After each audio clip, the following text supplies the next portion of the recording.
So we're going to look at the two Tosafos in the top of Vav Mud Aleph. Start there, and then we'll go to Nimuka Yosef, which is going to give us a nice overview of the whole sugya, and it's going to make some points. It's going to elucidate some of the points that we have discussed when we were going through it.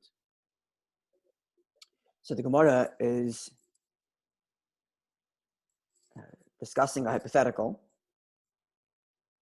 after establishing the halachas that Rish Lakish, that one does not pay early, and this becomes a chazaka that a person doesn't pay early. And the question is, if a migu can outweigh the chazaka.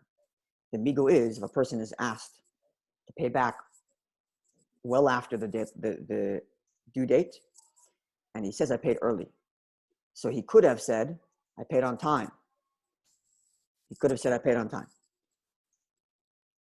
Mm-hmm. And had he said, I paid on time, he would have been believed.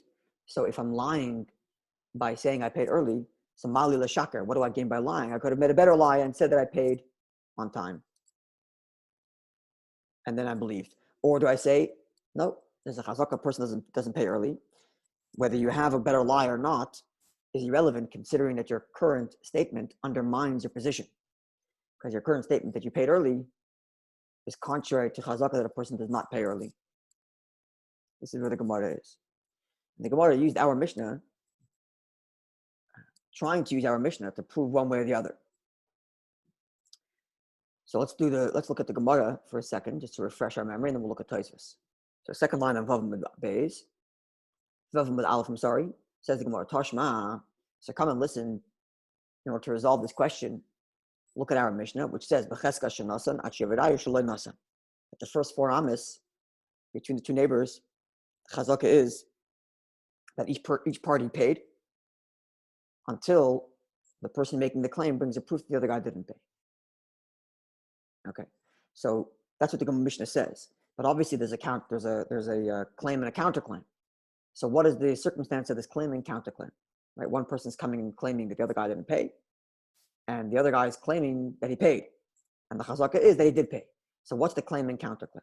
Says the Gemara, what's the circumstances? If we're to suggest that the claim Reuven is making is demanding of Shimon to pay. He's coming after the due date, ואמר, and Shimon responds by saying, I paid on time.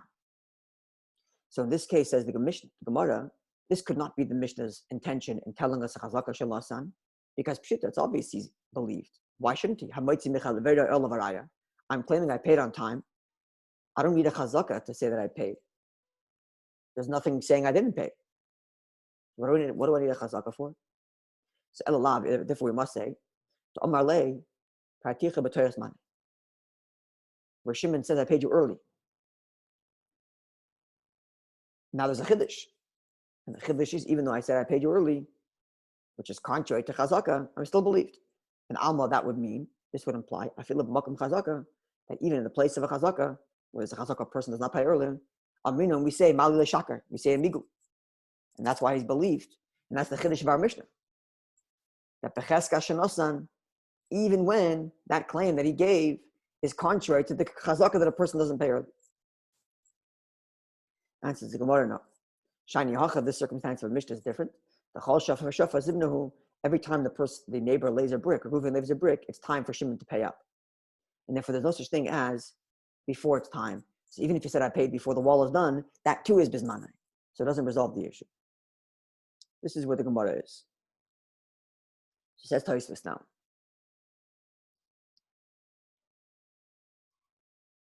So in this question, the Gemara said, the Gemara said that if Shimon claims I paid on time, then this could not be the meaning of the Mishnah. No, sorry. Oh, I'm sorry. Tosafos is coming to think of the next one. I'm sorry. Next one. The Gemara continues. The other way. Tashma damas l'mayla. The second half of our Mishnah says that when a person is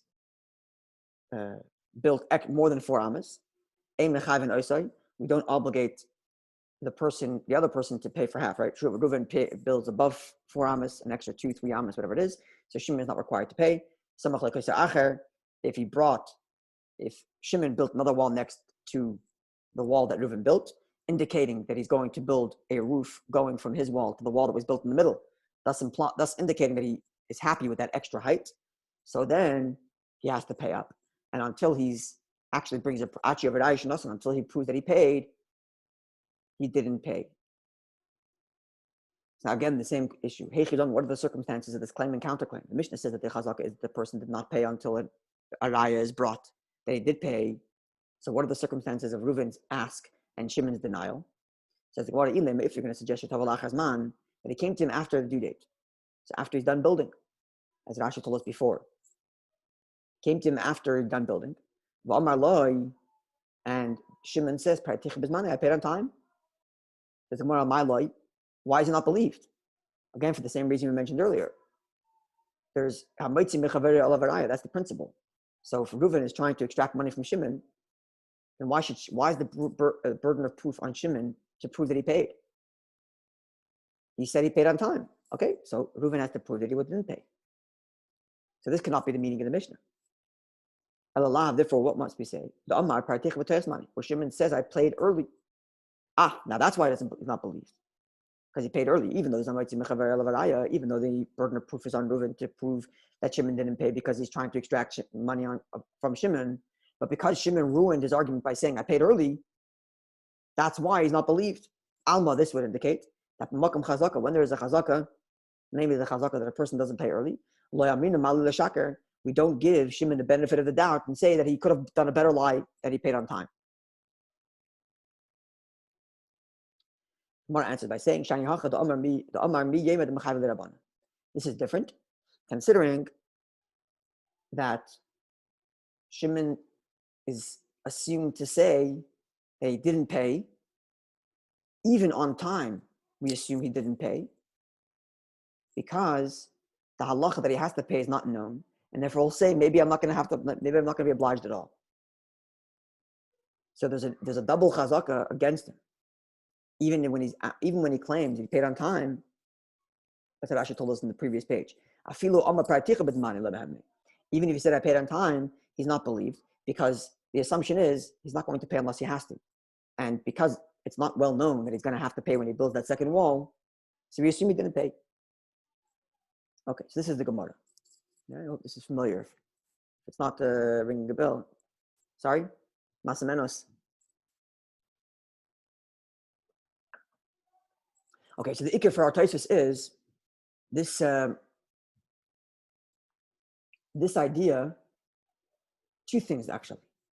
Number one, the fact that if the person said, I paid on time, he should be believed. The Gemara asked the my loy, right? Because the Mishnah said, when it comes to any part of the wall that's above 4 amas, which means if he claims he paid, he's not believed. And the Gemara said that if Shimon said, then why is he not believed? So the Gemara's assumption is that even for the wall above 4 amas, which is no chiyuv, if Shimon has a clean claim and says, I paid on time, then he's believed. That's the Gemara's assumption at the moment. Number one. Number two, that's in the Gemara's question. But in the Gemara's answer, we undermine that. Because the Gemara's response is, Shimon is so in doubt as to whether he's going to have to pay at all, that even if he claimed that paid on time, he's not believed. So the Gemara's response is not just to the question about whether or not he says I paid early, but actually undermines our assumption that he's believed when he says I paid on time. That's the Gemara's answer here. So let's see Tosafos now.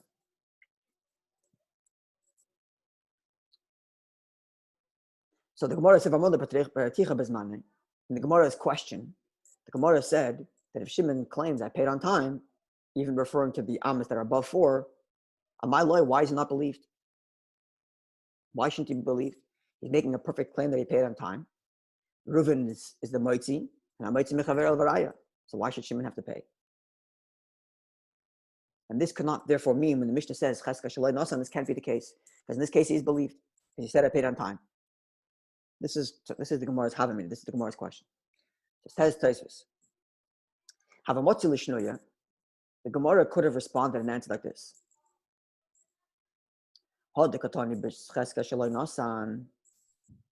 When the Mishnah says that the chazaka is they didn't pay, hainu b'toich zmanai. This is when he is asked to pay before the due date. Before the due date, he is asked to pay. Or bizmanai, when he is asked to pay on time. Vaamar, and he says, I paid early. So in the case of the first 4 amas, the problem with, you couldn't answer this way because the Gemara's response is every line is manai. Every time he puts down a line, every time he puts down a brick, it is this man for Shimon to pay. But when it comes to the second 4 amas, this man for Shimon to pay is after he builds his wall. Or any time before that is Toich Manai. So, or before he finishes his wall, let's say. So if Reuven comes to ask for the money before Shimon finishes his wall, so he's not mechuyev yet, the due date is not there yet. And Shimon now says, I paid you already. Or he comes to him not well after he's owed the money, like, a month after he built that wall, but the day he finished building the wall, which is Bismanai. And Shimon says, I paid you already, anticipating that I was going to have to pay when I'm done the wall. This could be the meaning of the Mishnah when it says, Becheska shaloi nasa. And we don't, therefore, this would have no bearing then on the question of when a person asks, Achaz manai, can I have a migo that I paid b'seich manai? Because one could read the Mishnah as the person making a request to chatchila b'seich manai or biz manai. So the question then becomes,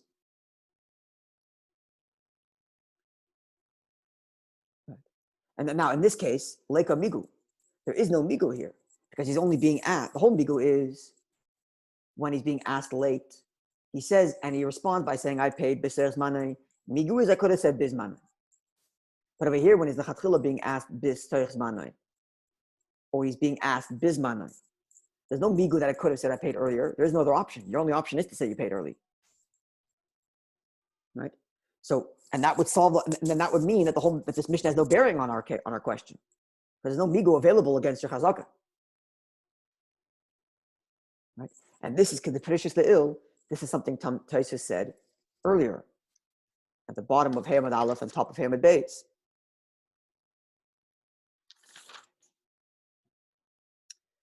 But as in the case of the Gemara's question, where the claim is being made way after the due date, then we would say that Taka Chazaka he paid. Because the Makam Chazaka, and they paid in the place of Chazaka, are minimal l'shakar. We say, why should I lie? We say there's a migu. Right? Even the Chazaka is a person who doesn't pay early, but because I have a migu that I could have paid, said I paid on time, because it's months later, then the Chazaka is Becheska Shenosan. And when the Mishnah says Becheska Shaloi Nasan, it's when the demand was made on time, and there's no migu. And that's Pshat Becheska Shaloi Nasan. And if that's the case, this Mishnah would have no bearing on the Gemara's question. Okay. So Tosafos doesn't have to really resolve the issue, but Tosafos only has to resolve why the Gemara doesn't choose to answer the question this way. Because the end of the Gemara anyway says that our Mishnah has no bearing, because the Mishnah says that in our case of the extra amas above the 4 walls, there's another issue. And the other issue is that Shimon doesn't think he's going to have to pay at all. And therefore, even if he said I paid on time, he's not believed. That's the Gemara's answer in the end. And Tosafos' question now is, well, why not give a simpler answer? The simpler answer is, he's being asked to pay on time. There's no time for amigu. Why not answer that? Instead of saying, that Mishnah is talking about where he's collecting a month and a half later. But he still has no migu because he never expected that he's going to need to pay. That's Tosafos' question. Why choose one answer or the other? Says the Gemara, no.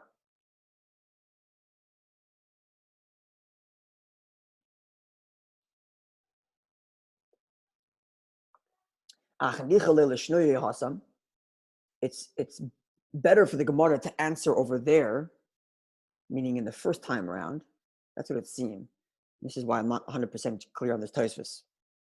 Maybe you can help me here. Let's see.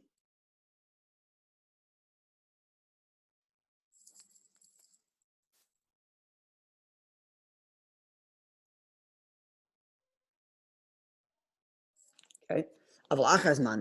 Sorry. The Gemara is better off answering earlier this answer of Meimar Omer Mi Yaimar de Machayvele, that Shimon's going to say, who said Bachlal that the Rabbanan is going to make me obligate? That it shouldn't become a question even according to Abai and Rava. So how's that? Reish Lakish said that a person doesn't pay early. And that's the premise of this whole question. Abai and Rava, they said a person would pay early.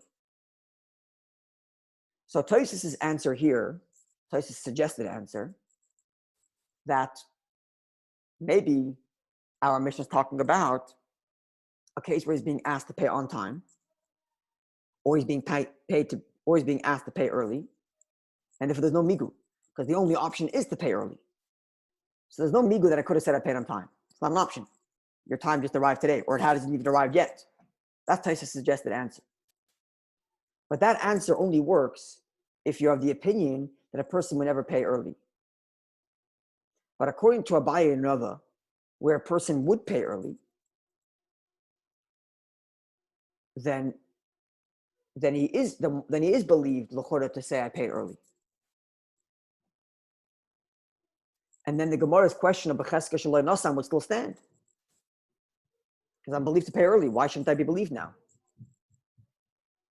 So in order to resolve the Mishnah according to Abaye and Rava, you must conclude that there's another issue preventing us from believing Shimon that he said when he says he paid. And the issue is not that he's claiming he paid early, but because we understand that he doesn't expect to pay at all. And considering that we want to resolve the issue, the Mishnah, according to Abaye and Rava, earlier, when the Gemara asks the question according to Abaye and Rava, so we're going to stick with that answer, even though now we're answering the answer under Shlakish. This is what it seems to me Tosafos is saying.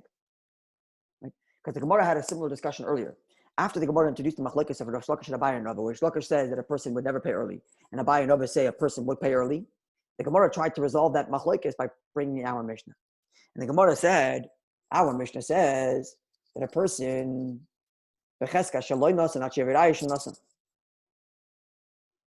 why is that? It's even though he claimed I paid early, even though he claimed I paid early, still b'cheska shaloi nasan. And this was a question of Abaye and Rava. And then for the Gemara there answered by saying, no, Abaye and Rava will agree that in this case he's not believed, even if he said I paid on time, because he's not expecting to be demanded payment. So because the Gemara already resolved the issue once, for Abaye and Rava by saying that Shimon doesn't expect to have to ever pay, so now when the Gemara is resolving the issue for Reish Lakish, even though it has two options, one option is to say that there is no migu, because the Mishnah is talking about a case where he's being asked at the time or earlier than the time. That's one way to resolve the issue according to Reish Lakish. The other option is by sticking to the same resolution they gave earlier for Abaye and Rava, by saying that Shimon doesn't expect to ever be paid, to ever be asked to pay. But that's somewhat clear. In other words, Tosafos is acknowledging there is two options the Gemara has. But because earlier the only option was for Abaye and Rava to say Mi Yemar de Machayve, the Gemara is going to stick with that now also. But in essence, the Gemara could answer this question in a different way for Reish Lakish. I'm not sure if that's clear. If it isn't, please interrupt me. Yeah, it's clear. We'll go to the next Tosafos if it is. Yeah, clear? Yeah, okay, let's go to the next Tosafos. Okay, the Gemara Vayter said, the Gemara raised this a scenario where a person says, you owe me, Reuven says to Shimon, you owe me $100. And Shimon says, yeah, you're right, I owe you $100. And there's witnesses that testify to this acknowledgement of Shimon that he owes him money. The next day or sometime later, Reuven comes to Shimon and says, pay up. So Shimon says, I paid you already. Okay, so he's exempt. Now, if he says, Ein loch biyadi, I don't owe you anything, then he's obligated. So what does I don't owe you anything mean? Asks the Gemara. Gemara says,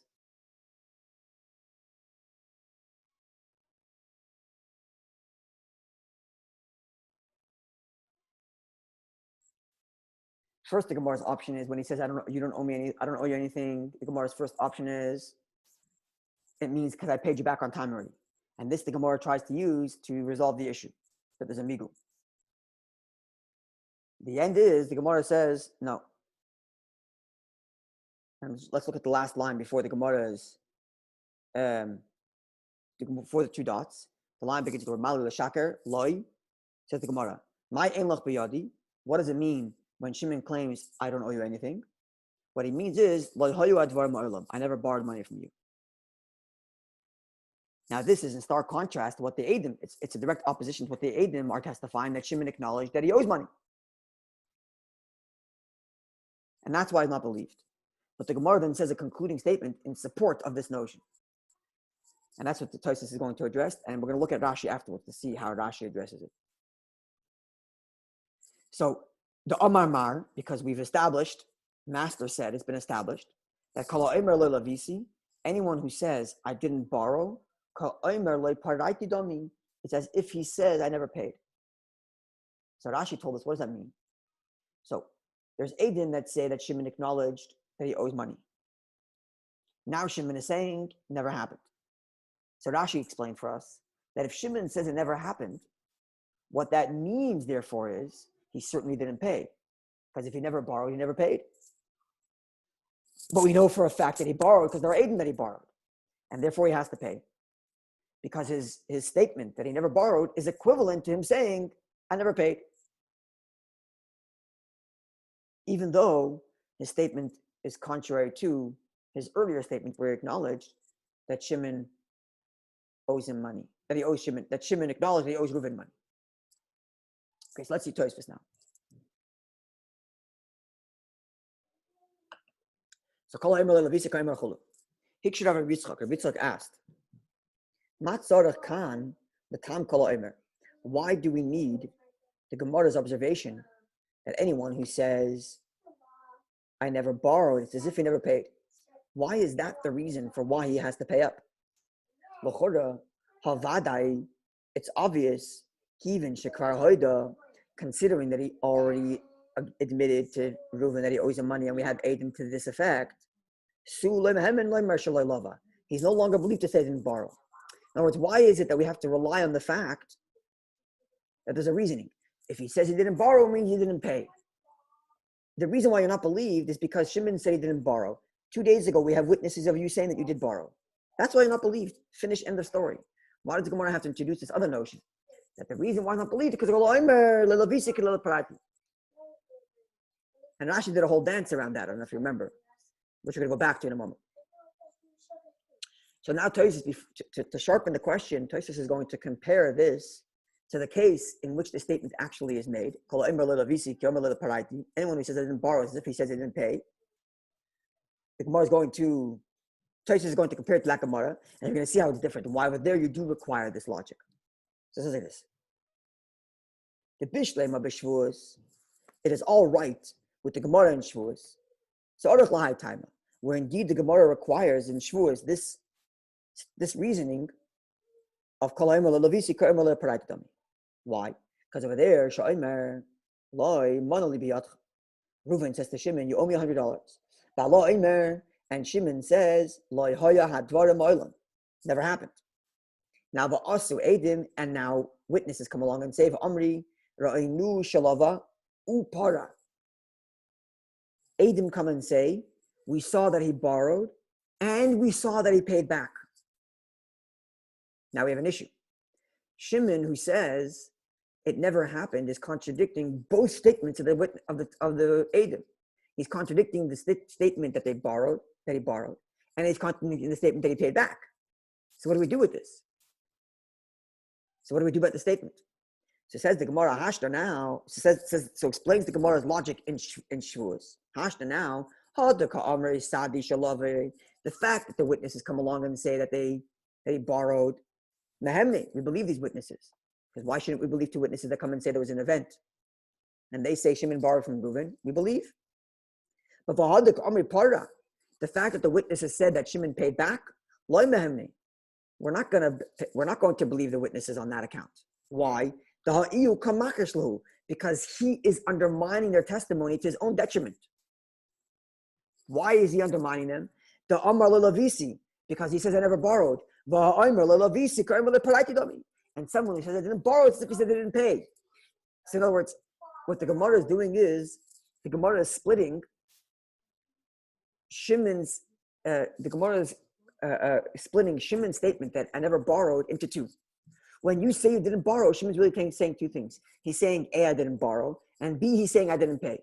And then for the fact that he says I didn't borrow, that's been denied by the witnesses who say you did borrow. And the fact that he said he didn't pay, we believe him and go pay up, even though witnesses said he paid. Because you're acknowledging you owe. And this is only true. You can only split this into two if you have this logic of kol ha'omer le'lavisi ka'omer le'paraiti dami. Because by saying I didn't borrow, it's as if he also said I didn't pay. And therefore on the account of I didn't borrow, he's not believed because witnesses say he did borrow. And on account of the fact that he said he paid, that he didn't pay, he's not believed. I'm sorry, on account of the fact that he says I paid up. No, sorry, on account of the fact that he said loy paraiti, which is the second half of the statement, that he isn't believed. Sorry. The Eidim which said that he paid aren't believed because his statement that he said I didn't borrow is as if he said I didn't pay. So over there you need this logic. But over here in our case, where he says it never happened, and that statement that never happened is contrary to Eidim which say he agreed it did happen, that itself is enough not to believe it. Why do I have to come on to this reason?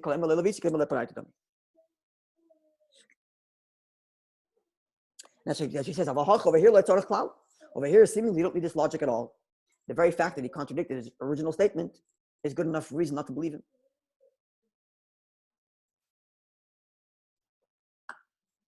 So the Ri answers, Yitzchak answers. The Itzrich. We do need this logic of kol ha'omer le'lavisi ka'omer le'paraiti dami. Why? Lashminon to teach us. The Le'mar, that one should not assume to say loy lavisi, that when a person says I never borrow, it never happened.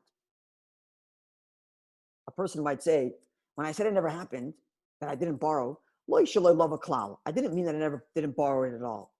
Elo ki'ilu lavisi. What I mean really is, it's as if I never borrowed. Why? Lefisha paraiti, because I paid back.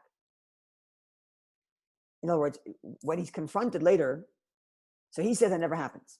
That's what he says. Never happened.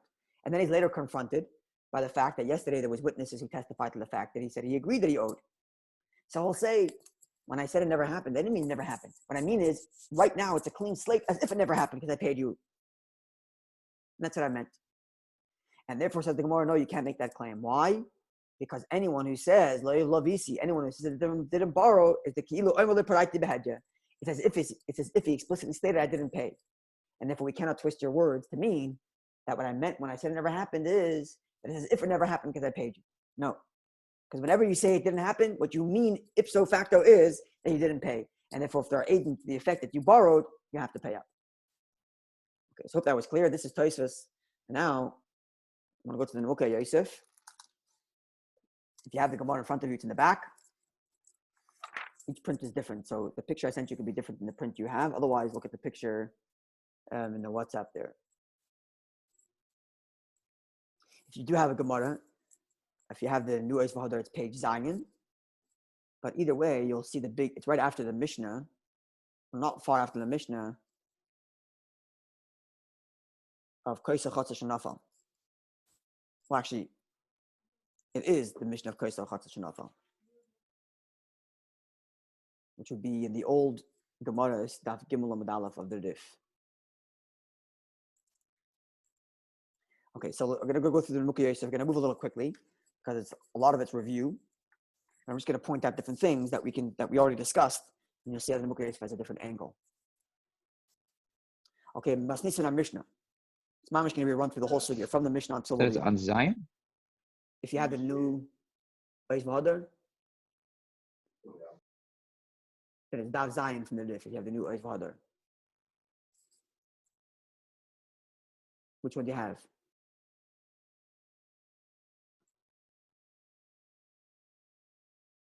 Is that Beis V'Hadar? This is Shas Vilna Chadash. Who are the printers? Publishing house. So it's a Shas. Okay, it's not going to be the same. So if it's the old print, it might be Gimel and Aleph. Otherwise, just look for the third Mishnah in the Rif. Third Mishnah in the Rif, and you'll see it. Not too far in.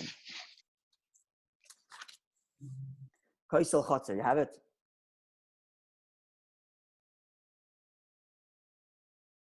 Masnisan Kaisel Chotzer, the Nimuki Yosef. Okay, so you'll remember we had a discussion about where exactly this kaisel is. Did it fall? Are we talking about any kaisel? Is the Gemara is the Mishnah 2 clauses or 1 clause? So Nimuki Yosef has his own way of learning it, even though when we learned Rashi, we didn't really understand it exactly this way. But let's see. So Masnisan kaisel Chotzer, a kaisel in a courtyard cheskimu mitchil of noisel amal v'dal amis. And to begin with, these 2 partners already agreed to build it much taller than dal amis. So he's already starting off the Mishnah to begin with as one big clause. That to begin with, they agreed to make a wall higher than 4 amas. The nafal, and now it fell. So now the original agreement to build higher than 4 amas is now bottled. And therefore they go back to the default, which is machayv noisa liv noisa adal amas. They're only obligated to compel each other to build back to 4 amas, even though they themselves agreed earlier to build more than 4 amas. This is a chiddush din, a chiddush in the Nimuki Yosef's way of learning, which has a chiddush din as well. So they go back to default, because 4 amas is enough for hazikriya.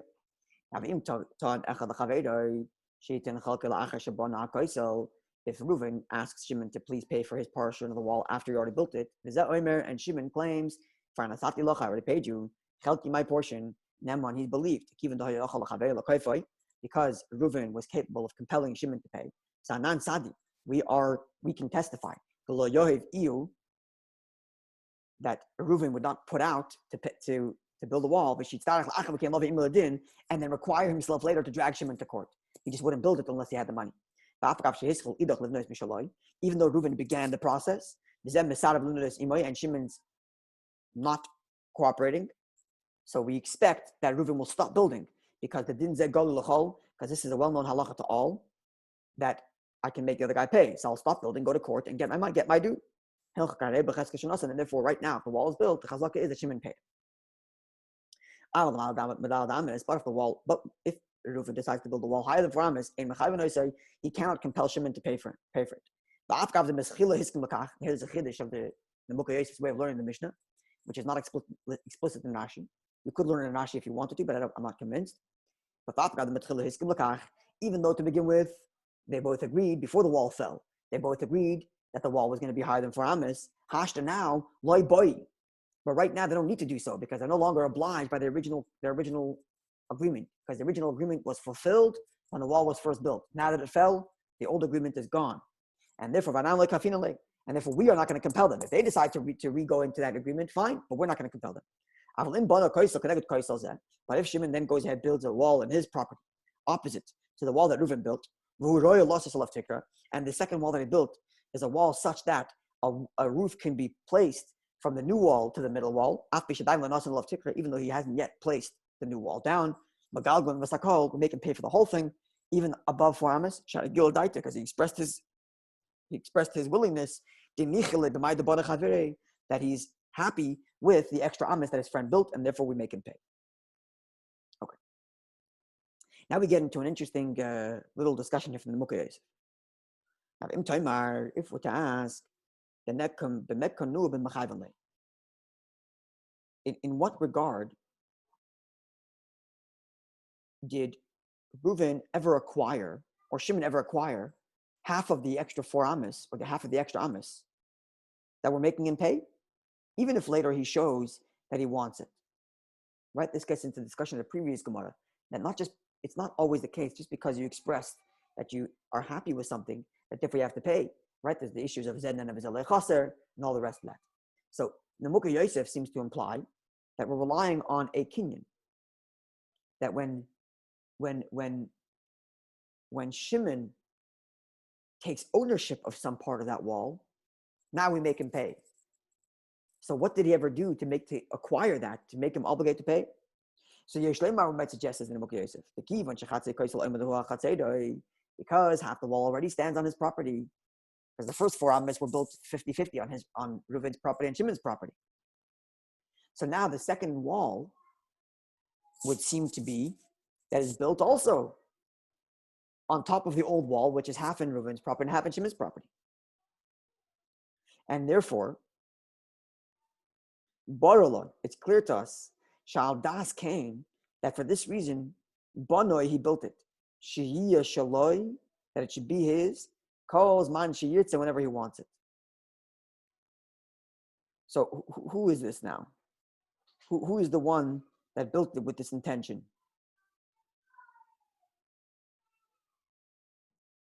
L'chora, you see, if he's talking about, I think he's talking about the second 4 amas.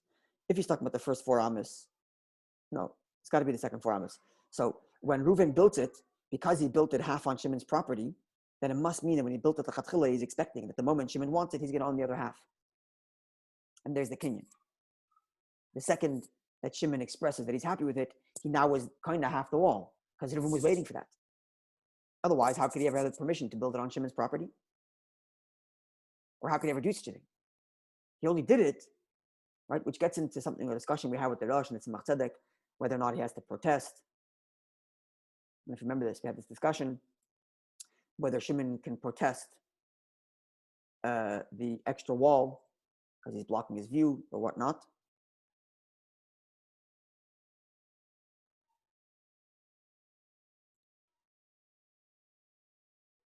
So the Nemuka Yosef seems to be going in the direction of saying that somehow Reuven has permission to build that wall, or at least Shimon didn't protest. And when Reuven builds that extra wall, he knows that the moment he allows for Shimon to have it, Shimon's going to own that half because it's built on half on his property. This is what it seems to mean. And the Nemuka Yosef goes on.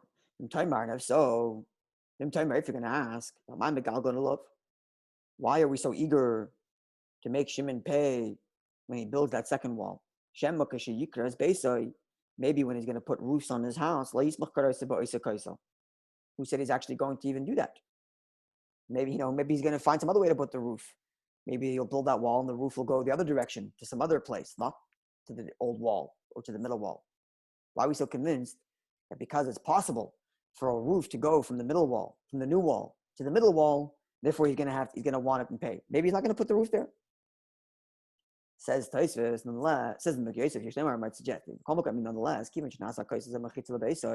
because at the end of the day, that extra wall was made as a mechitza for his house, because it's half on his. I'm guessing this is a continuation from his earlier logic, because it's half on his property, and therefore already that's a reason to be chayev. It's only that we need some sort of gilui das that he's interested. But right from the beginning, the wall's on his property and to his benefit. That's what I think he means. And this is indeed what we learned. I'm not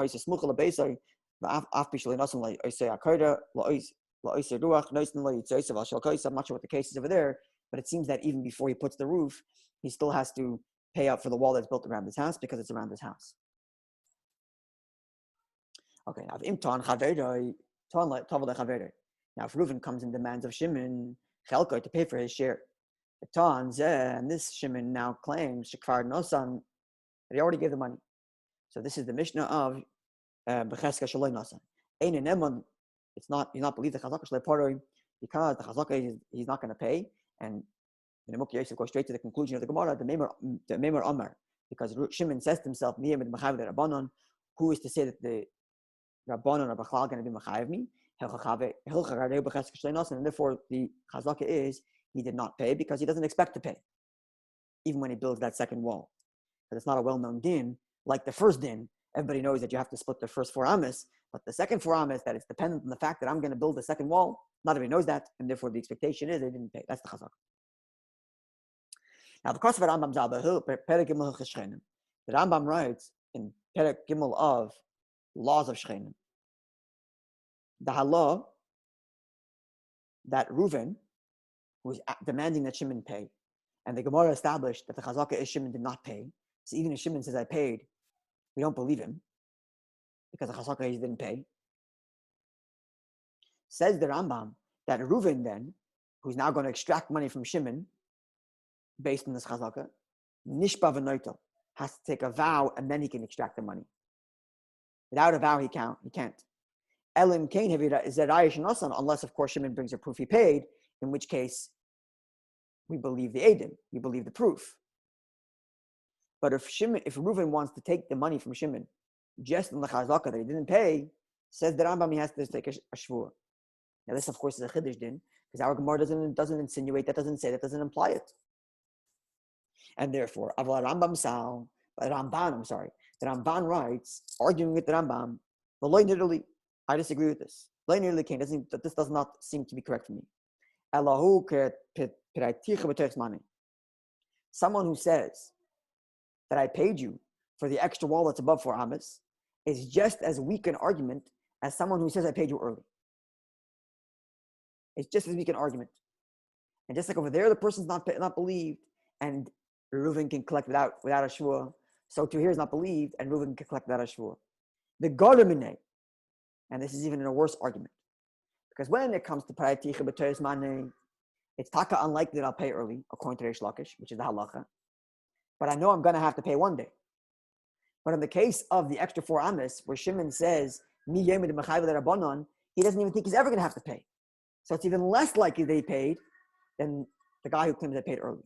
And if, therefore, in the case of where the guy claims I paid early, if in such a case, we nonetheless say he collects without a shvua, because it's so unlikely, how much more so here in this case, where it's even less likely that he paid for the extra wall, for the extra height of the wall, that certainly he can collect without a shvua.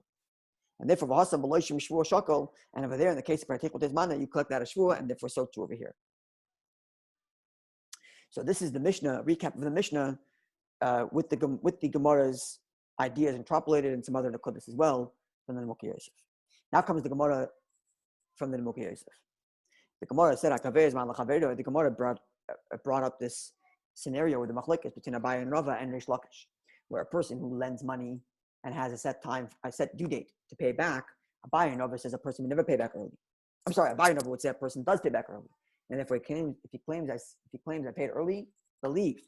Whereas Reish Lakish said a person never pays back early, and therefore if he claims I paid back early, not believed. This was the Gemara. So says the Gemara, says the Venimukei Yosef, a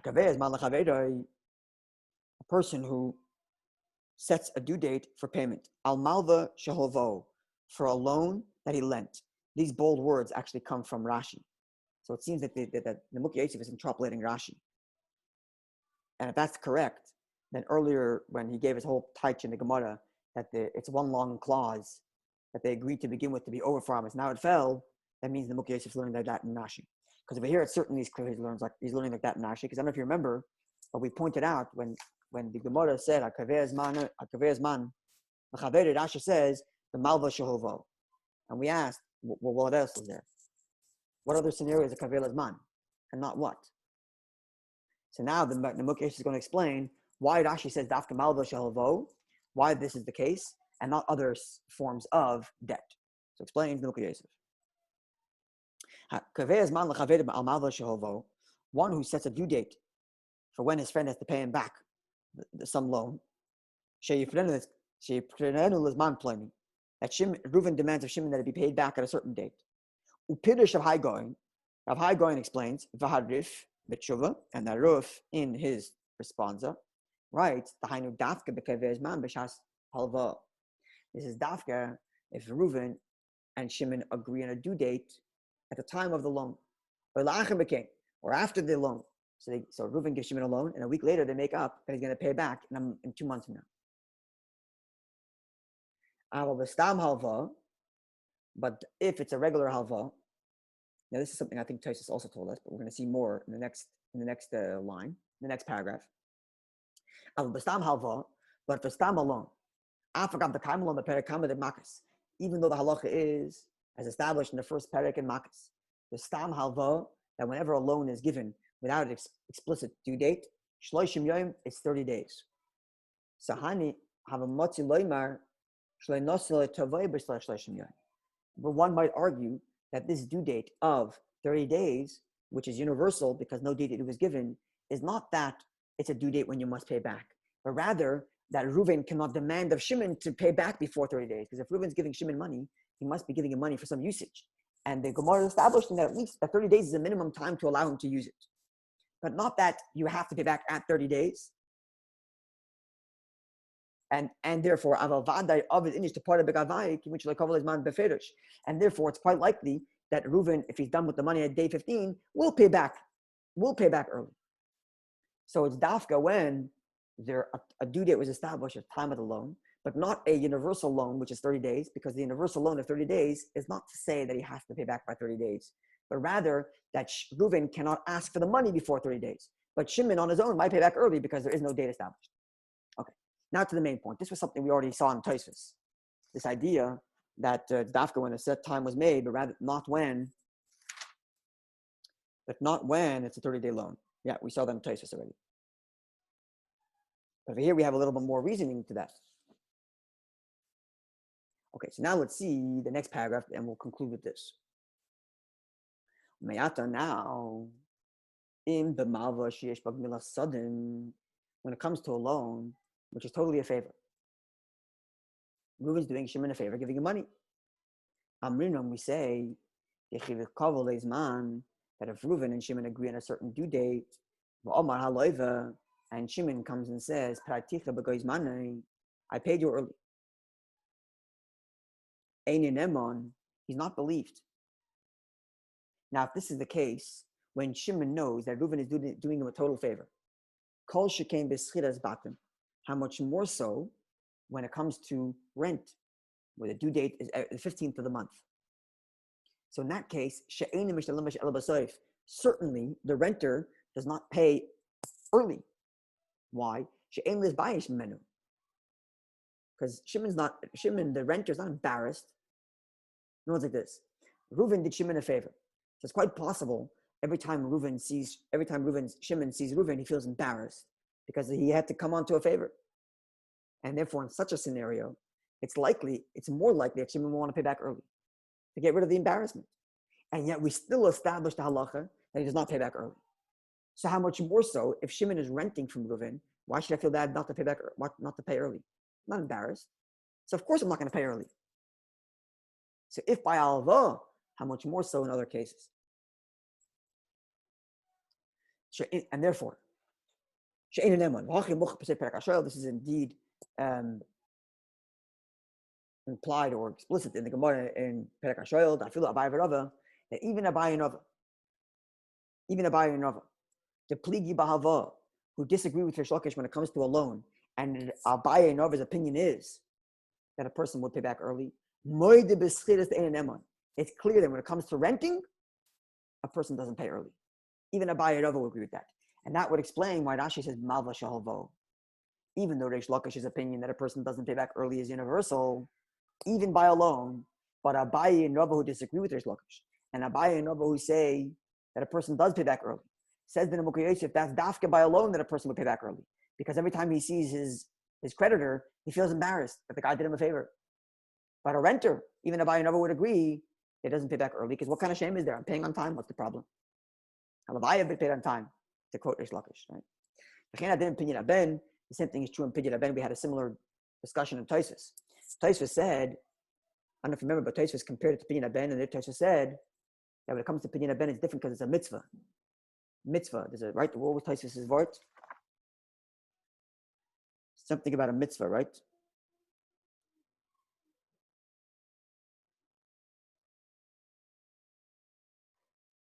Where is it?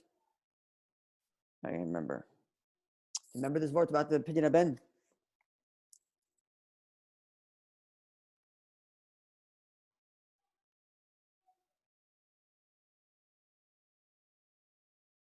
Because it's a mitzvah.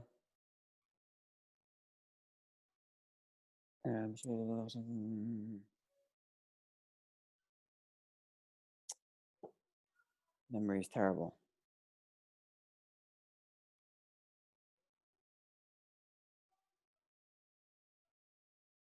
Tosafos says something about it being a mitzvah.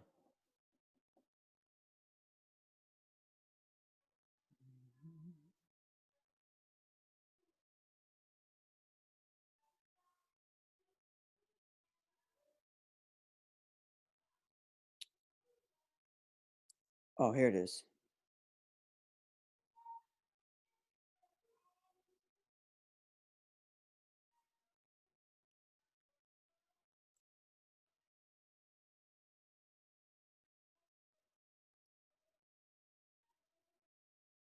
Right, the chiyuv doesn't arrive until 30 days, right? Because the mitzvah doesn't happen yet, and therefore he's not paying early. That's what Tosafos said. Over here, he's saying that because it's a similar kind of thing, but he's giving more reason to it. That because the chiyuv doesn't come until later, therefore there's no shame in not paying yet, whereas opposed to a loan.